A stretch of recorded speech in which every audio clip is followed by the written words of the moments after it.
You know, it's really the VAB.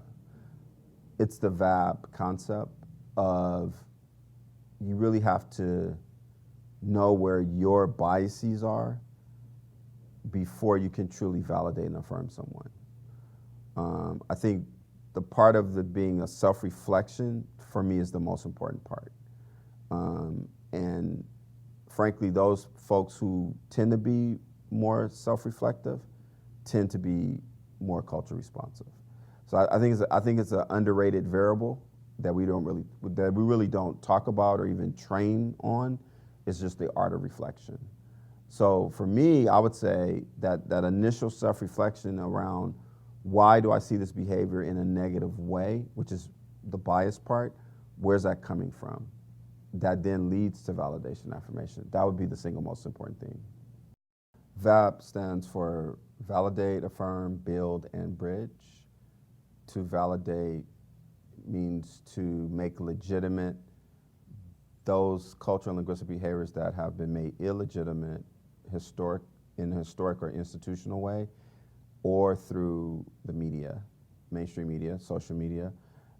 And affirm means to make positive, in most cases, images and representations of certain cultures and languages that have been marginalized through institutional knowledge and mainstream media.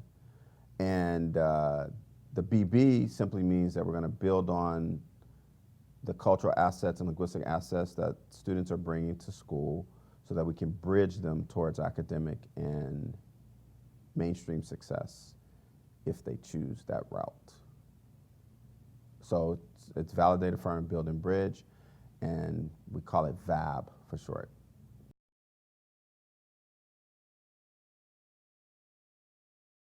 I think for me, I'm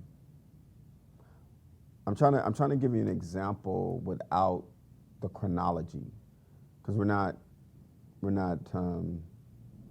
know, the way I normally define it, it weaves them with a story. So you're asking me for the definition, and then now an example. So the example I'm going to give would be that you have a student who comes in the classroom in what would be considered a rambunctious, disruptive way, which is actually tied to a cultural behavior such as cultural greeting that is really more related to the student's age, gender, and ethnic identity. And the greeting, his way of greeting is important to him, but in the context of school, it's seen as a negative. So the validate affirm means, how do I connect with this student around a behavior that has been delegitimized? And I do that by validating and affirming him, saying something, doing something, or thinking differently in a way that's not punitive, consequential, or a reprimand.